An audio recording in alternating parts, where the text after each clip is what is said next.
Well, hi, everybody. It's another Conversations With, and I'm delighted to have Bill Reed with me. And Bill and I have been talking over the years about the last Green Valley. But here we sit early in October, and it's Walktober time. It is Walktober time. And I know you have a plethora of walks and trips and things to do in October. Not only a plethora, but over 250. Really? That's a good plethora. That's plethora. Boy, you can walk yourself forever. That's right, Dick. The last Green Valley National Heritage Corridor is 35 towns in northeast Connecticut and south central Massachusetts. 9 Massachusetts towns and 26 Connecticut towns. And this is an area that's still 77% undeveloped land, mostly forests and fields. And that's really unique along the east coast of the United States, along the I-95 corridor. That's why we call it the last Green Valley, because within that region, it is the last Green Valley. I got to tell you a great story. Some years ago, remember Billy Bulger was president of the Massachusetts Senate? I've met Mr. Bulger, Senator Bulger. Anyway, he later times. became a millionaire working at UMass, but that's Billy. Right. But anyway, he came out one time when I had the radio station, and he was out with then Senator Bob Wetmore. Mm-hmm. And the first thing he said when we shook hands, he said, "Dick, I have never seen so many trees in all my life." Yeah, well, he was a South Boston boy. Yeah, that's right. He needed to get out beyond 128 more often.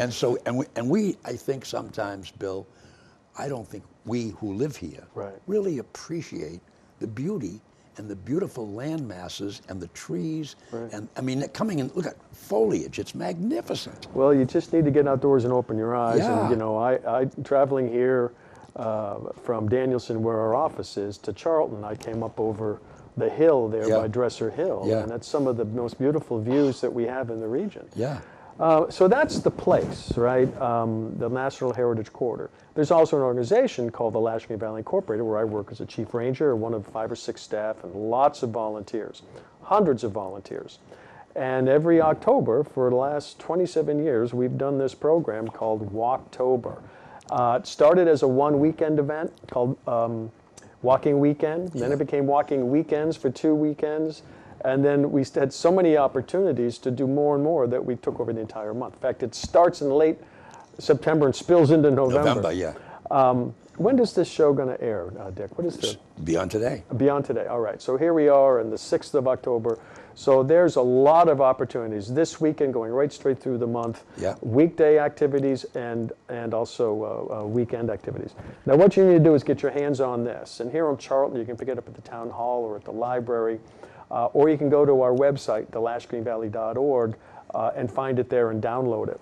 And what you'll notice when you first open it up is there's this map of the National Heritage Corridor. And there's a number corresponding to a town on this list. And so all of the towns are listed that have a walk or an event. Some of the events are paid for, but many of them are free. There's walks and paddles and farm visits and the like. And so then check out the town or the map itself, and then look for the corresponding number within the guide. And it starts chronologically through late September all the way straight through the year. Events and walks, pay-for events, free events, farm tours, and all that are all mixed in throughout the entire guide. And I tell you, Dick, the partners that we have that do these things are phenomenal. Yeah. There are an enormous amount of farms in the Last Green Valley. In fact, this region has some of the more farms in a lot of parts of Massachusetts and Connecticut.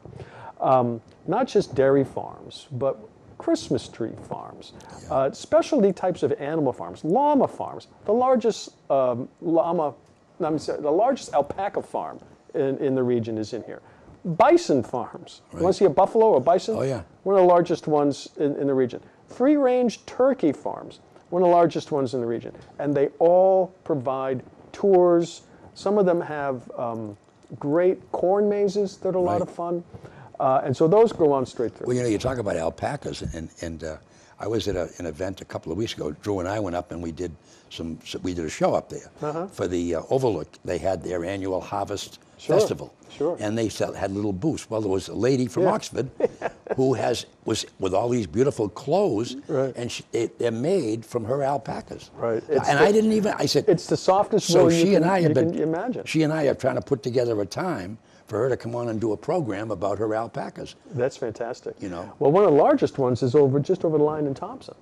But in any case, so there's all sorts of farm events, but there's also a lot of land trusts in our region. And land trusts are so important because these are individuals that work for a land trust or volunteer their time for a land trust that actively go out and purchase and preserve or acquire land and to protect it permanently.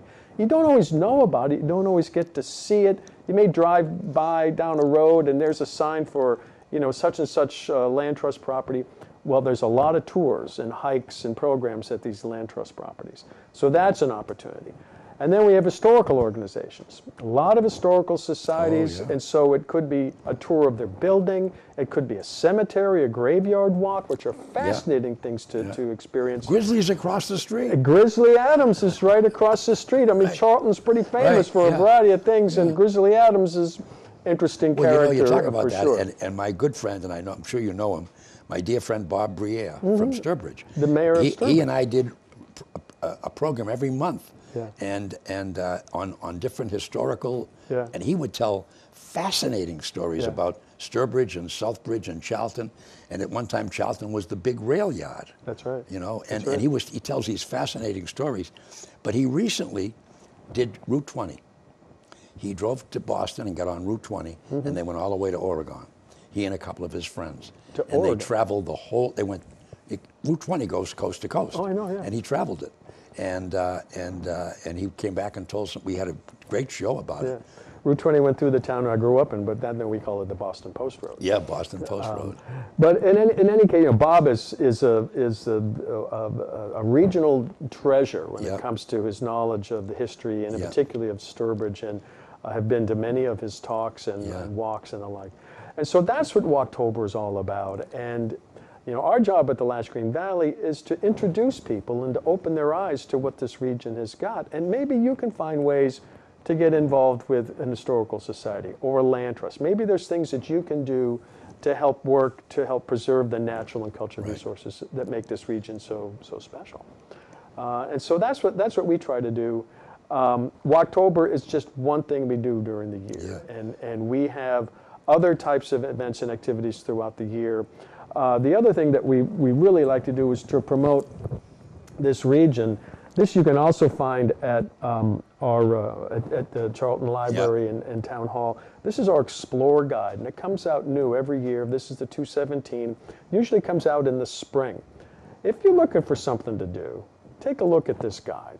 Again, a lot of the farms, a lot of the places that are doing something for Walktober are listed in here, and they're open year-round. Right. So there's farms that are open to the public, there's restaurants, there's places to shop, but also places to hike, places to paddle, places to get your kids outdoors. Right. That's all listed in here. Our state parks and forests are listed in here.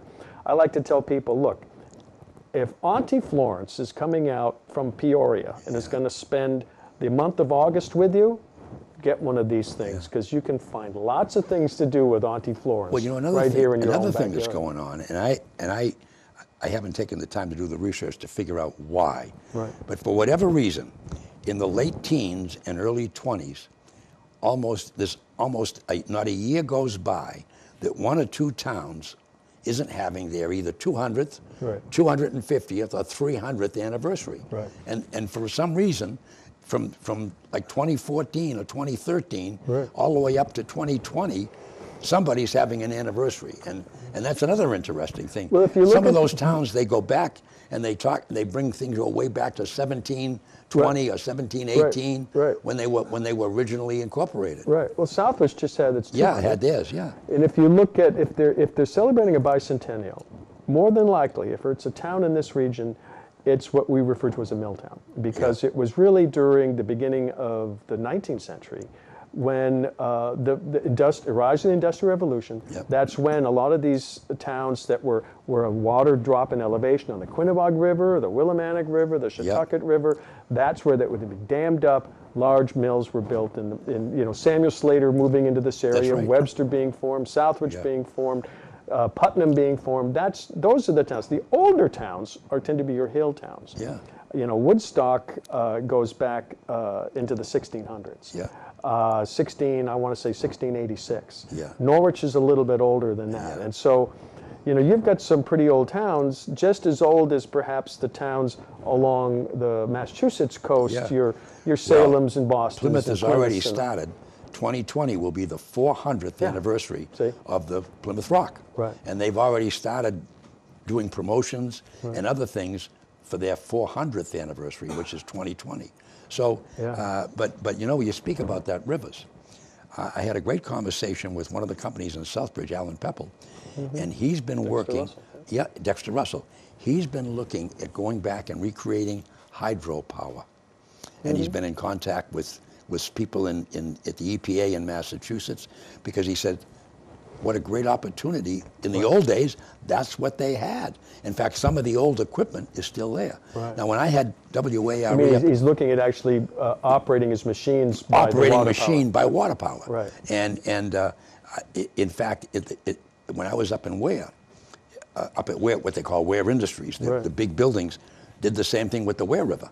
And the big wheels are still, you can go down in the cellars of some of those old buildings, and the wheels are still there. Sure. Where they used to generate their power to run all, they used to have big strap belts that used to run, you know. Hey, I managed the water power mills at Old Sturbridge Village for about 10 years. Yeah. You don't have to tell me about Yeah. old mills, and Yeah. those were smaller mills, Yeah.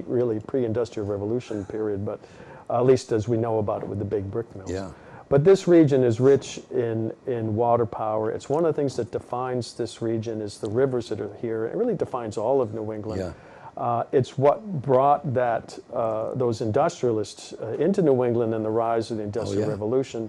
But at the same time, it's resources that we still have today. And of course, before European settlers, the Native Americans knew it for fishing and transportation, and you know, villages along the riverways. Today, where those old mill seats were, some of those dams are still used for making hydroelectric power. Yeah. There's several hydroelectric dams along the Quinnebog River and the Shetucket River. Some of them very large, that are managed by large energy powering companies, and then some are smaller. But the other thing these rivers provide today, now that industry's pretty much moved on, and the rivers are cleaner than they were when there was less regulation for industry when it came to dumping pollutants and the like in the rivers. The rivers are clean. They're fantastic habitat for bald eagles, an osprey, great blue heron, lots of fish, and they're great for paddling. And so we've worked hard over the last 5 or 6 years to document and provide guides for paddle recreation on the Quinnebog, Willimantic, and Shetucket, the 3 main stem rivers. Every legal launch and landing location we've documented. There's an information kiosk at it, and we have a paddle guide to those 3 rivers that you can also download off our website. Now, don't call me tomorrow and say, hey, I want to paddle at Quinnebog in such location, because folks, it's dry, the water's pretty low. You may be hiking more than paddling, though I can certainly direct you to a location so there's still. Well, no, water I for mean, paddling. you know, we went through a spurt this year. We had plethora of water. Another plethora. We were way. Well, we were way. You know, I remember Harvey Leonard. Right. Oh, we got. Oh, because the last 2 years they've been whining about a drought. Right. Now this year, now all of a sudden we're down. And Well, it has been dry, Yeah. and this is typical for late summer, early fall for the rivers. Some of the rivers, really, I try to do more paddling in April, May, June. Once 4th of July hits, I know that I'm pretty much, unless the conditions are right. Now earlier this summer, we were able to paddle the Quinnebog in sections from Putnam down towards Norwich that we normally wouldn't have been able to. But really, since late August and through September, we've been in drought conditions, and it's no not question severe about that. drought like it is No. further down southern Connecticut, but it is dry. But it doesn't take away from the fact that the rivers are amazing, the habitat is amazing, the wildlife is returning, and so we like to get people to get out and enjoy it, find ways to participate and other groups that are doing it or helping to preserve and protect what we've got. I think one of the things that a lot of times people, I've had various conversations with people and they'll say, gee, there's not much to do. And I look at them and say, really? Yeah. What would you like to do? Take your phone and turn it off and put it in the drawer and Yeah, go well, that's outside. the other thing. Yeah, but I mean, there's so much to do. You mentioned it. I have friends that come. I mean, my brother and sister are coming. When my mom was dying 22 years ago, I'm the oldest of 4 kids, and she said, my great fear is that once I go, right after that funeral will be the last time you guys will ever be together. Yeah. I mean, my sister lives in Virginia, my brother lives in Maine, another brother's in Georgia. And I said, Mom, I'll make you a promise. Every year we're going to have a reunion. And we have every year. Yeah. Well, we take turns. Well, this year they're coming to Charlton. And Big Brother's the host. well, and what I can't wait is to take them up Dresser Hill Oh, yeah. Well, there's a view. and go up the top and just say, just take it all in. You can see for miles and miles. And I'm hoping that we don't get a lot of rain because the trees will still be, Yeah. you know, by the end of October. Well, I tell you, last time I was in Charlton, I'm trying to remember. I did a talk at the Lions Club, the Charlton Lions Club. It was over at the Overlook. Yeah. And when I left, it was an early talk, early evening talk. And when I left, there was amazing sunset. Yeah. Either that or when I was coming, I can't remember. But there was a line of cars, all parked, Yeah. just after Dresser Hill, or just after the ice cream place. Yeah. And I said, what are those cars doing there? I realized they're there for the sunset. That's right. Just It's watch a it. west viewing, Yeah. and it's one of the nicest views. Oh, yeah. It's of magnificent. the area. I have to admit, there are other great vistas throughout the National Heritage Corridor, but for the Massachusetts towns, that's one of Yeah. the best ones. Yeah. I will mention one plug though for Walktober Walk in Brimfield. That's up on Steerage Rock. Steerage Rock is actually the rock that's on the town symbol of the town wow. of Brimfield. Okay. It's on Sunday the 23rd. It's being led by one of our volunteer rangers, Larry Lowenthal, who's at Brimfield. He's a Yeah. historian. He's He retired. wrote a retired couple of books state- too, didn't he? If Oh I'm yeah, not he's mis- written some books, but he's a retired state of Massachusetts park ranger.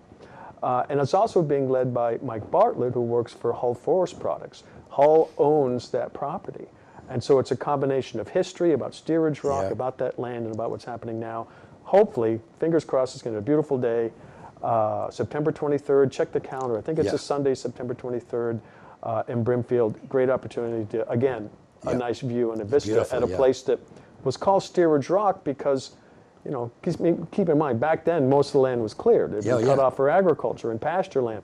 And it was like this place where no matter where you were in town, you could sort of determine where you were in were. town by seeing the rock. Oh, yeah. And that's why it was called Steerage Rock. Yeah. You could steer your way home, I suppose. But yeah. I'll leave it to Larry Lowenthal to do the true definition of what it meant. But Yeah. that's my understanding of it. Well, you know, when I grew up in Malden, of course, and it's 6 miles north of Boston. Yeah, I know it Well, we well. have a place in Malden, and it's up on a hill right near where we lived, up in Oak Grove. And when I first met Jen, I said, Jen, you gotta come. I'll take you up there. What do you mean? I said, you go up the top of this big hill.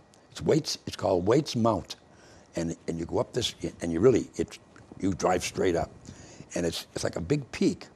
And it's the only thing in Malden that's high, other than the goalpost at the football field. You know? So you go up, and all of a sudden you're up on top, and you can see the whole city of Malden. Yeah. And you can see into Everett and Melrose Yeah. and so forth. Yeah, right. But I mean, it's just one of those places. So this is Steering Rock, you know. Steering Rock, yeah. And those places are so unique, you know. And, Right. and it's. I mean, I always tell people, the great tragedy, and I grew up in the greater Boston area, is the USS Constitution, is that 70% of the people who live there have never been on it. Yeah. I mean, it's scary, It's a but great- it's part just of our history. history, Yeah. And my father was a commander in the Navy and worked for many, many years at the Boston Naval Shipyard Sure. as a chief civilian engineer after the war. Right. And the Navy, the admiral who was in charge of the Navy Yard, if you were a naval officer, the last day, my father was, you know, he was 70, but you have to retire at 70 in those days. But he had so much time built up, he had 6 months he didn't work. But he went back in for his last day.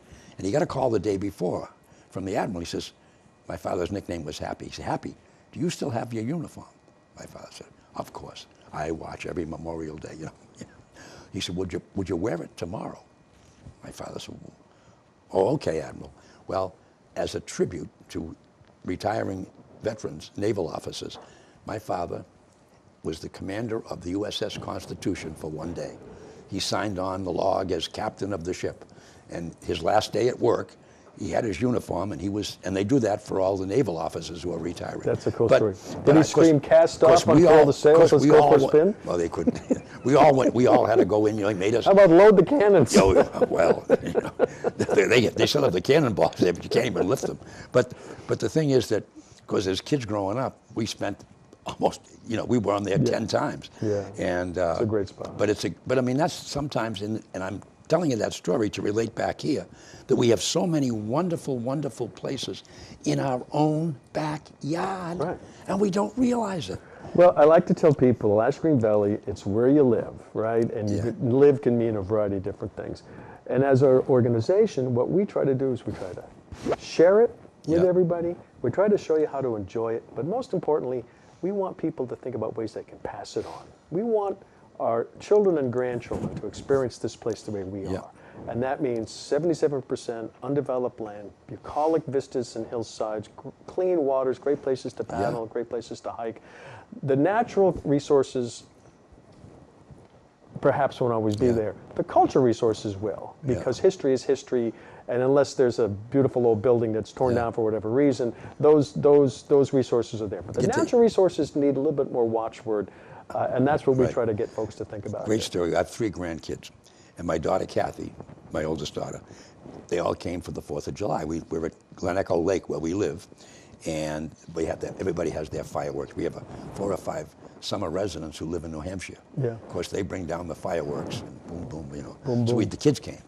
Well, during the afternoon they wanted to go down for a swim. So that we have this little piece of land that was deeded to, you know, where we go down, and my granddaughter, who's 13, puts her little bathing suit on, she jumps in, and she walks out 4 or 5 feet.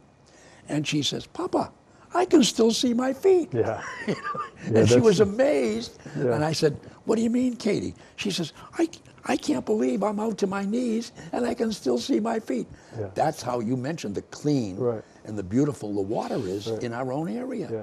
And we I just mean, don't, we we just need to take keep track of it, you Yeah. know, and at Ash Green Valley, we do have people that do water quality monitoring, and Yeah. we gather data on the surface water and feed that back to the respective Yeah. state agencies to make sure that we help them keep track of Yeah. that.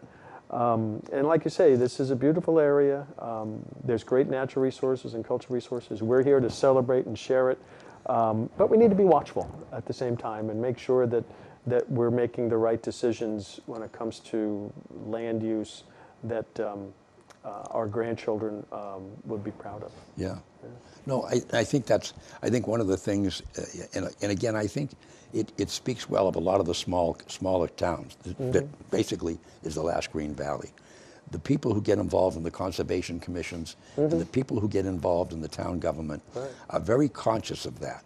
And they're very careful. Oh, certainly here in this town. Yeah, very, very careful about, because Charlton, for instance, happens to be the 2nd largest town by square footage. Right. We have over 45 In square miles. Massachusetts. Yeah, Yeah, there's one town out in Western Mass that's a little bit bigger, but because of it, we have such great land, Yeah, we do.